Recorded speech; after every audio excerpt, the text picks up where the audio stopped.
Hi, Tom here with this week's Circle Line Art School video.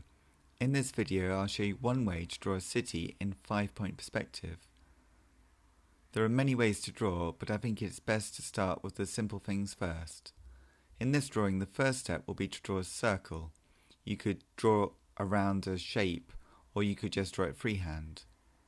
Doesn't really matter. But once you've got a circle, then the next thing after that will be to draw a cross. And at the end of the lines of this cross will be 4 of the points of the 4-point perspective, and in the centre of the cross will be the 5th point. Then we need to draw some curved lines either side of the cross, as if we're drawing a straight line on a curved surface like a ball. After this I draw a wavy line, and this line is going to be part of the top of the bridge, which will be in the drawing, and that needs a thickness to it. As it comes closer to us, it gets wider, and as it goes further away towards one of the dots on the either left or right, it gets smaller. And then it will have a baseline as well, so just following the natural curve around, tucking it in there somehow. Then I'll put an arch, and the upright parts of this arch need to go towards the bottom point of the circle, and then the road, or maybe I'll make it as a river going through the arch, will need to meet or go towards the horizontal line in the circle. And then I can draw a variety of other arches, changing size as they move across the globe or spherical surface that we're trying to create. So all of the bottom of these arches are going towards the bottom point of the circle in the way that the curved lines, which we did as guidelines, show us that they should angle.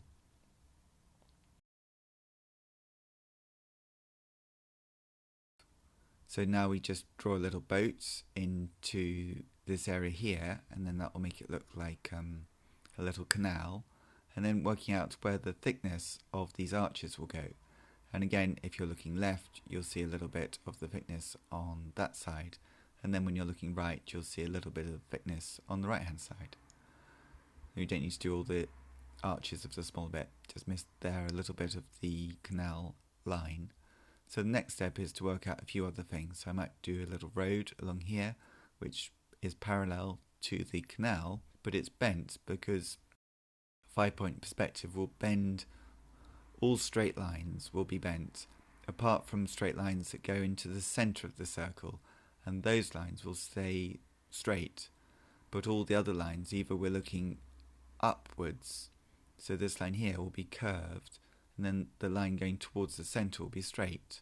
So it'll either curve towards the dot on the left, because these are buildings that I'm drawing which go towards the left, and then the upright lines of these buildings will be curved above the horizon line, the halfway point of the circle. They'll be curved towards the top of the circle, and the bottom of the lines below the horizontal halfway point will be curved towards the bottom centre of the circle.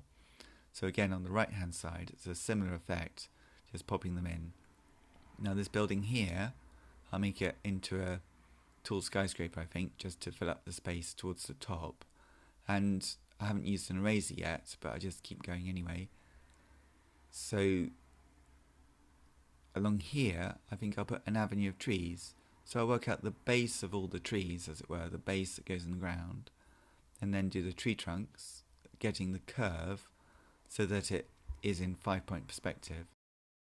And then maybe working out the type of tree, make them really simple, and maybe the tops of the trees, if they're all the same height. And then I've got the baseline at the top, which will show me where all these trees stop. And then I can just keep repeating the shape, getting smaller, as it goes towards the vanishing point on the far right hand corner. So I've got an avenue of trees, and maybe just a few paths at the front base of the spherical shape. Just popping those in a little bit. And then next, I think I'll draw a train. So the train could be going along here, and again, it's just the basic shapes first, and just a little indication of some of the detail of the train without spelling it out too much. I'll put some of the railway tracks along the top here, trying to follow along the curve that I did originally. and then put the sleepers along, and then they just follow the natural curve. Now I'll just use a razor to sort this out, clean up the drawing a little bit, and then I'll add some more buildings towards the back. And these ones will again follow the general rule of 5-point perspective, and the way that I've tried to describe the way that the curves, the straight lines, become curves unless they're going towards the centre of the circle.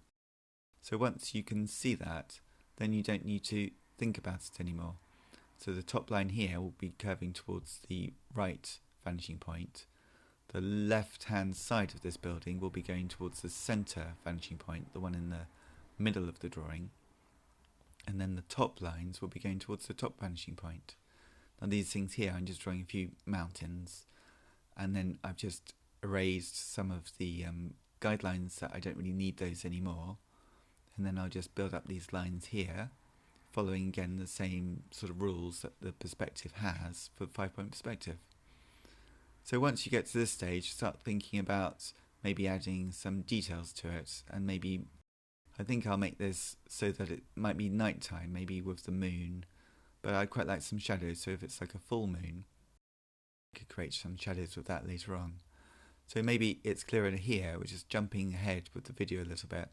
I'll go over it with a pen, and you can see the lines a little bit more clearly.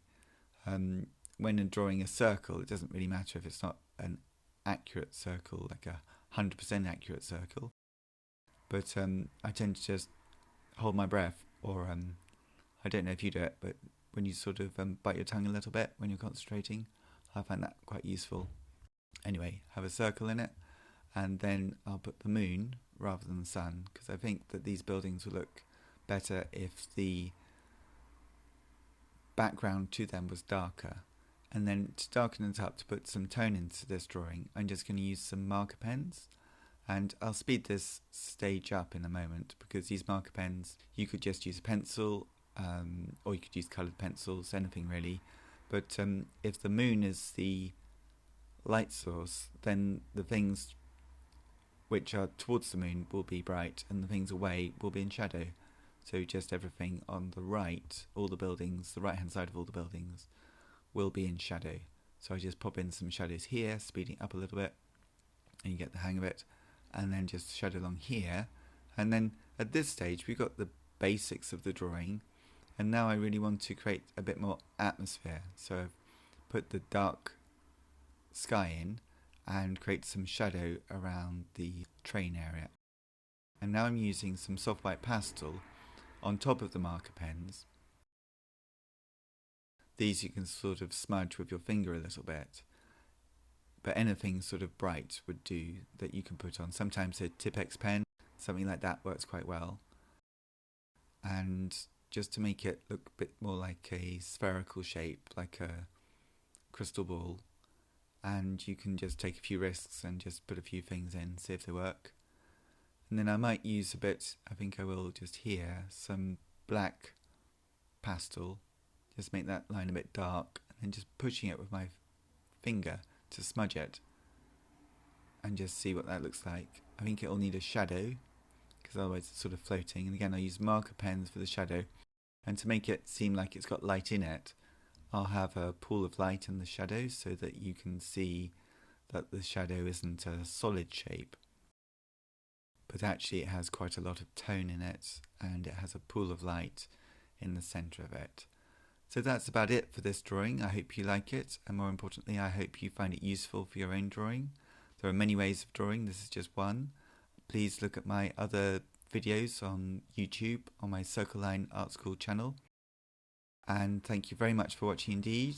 I have over 200,000 subscribers now, so please subscribe if you'd like to see new videos every week. Thank you very much for watching, and see you next time. Bye bye.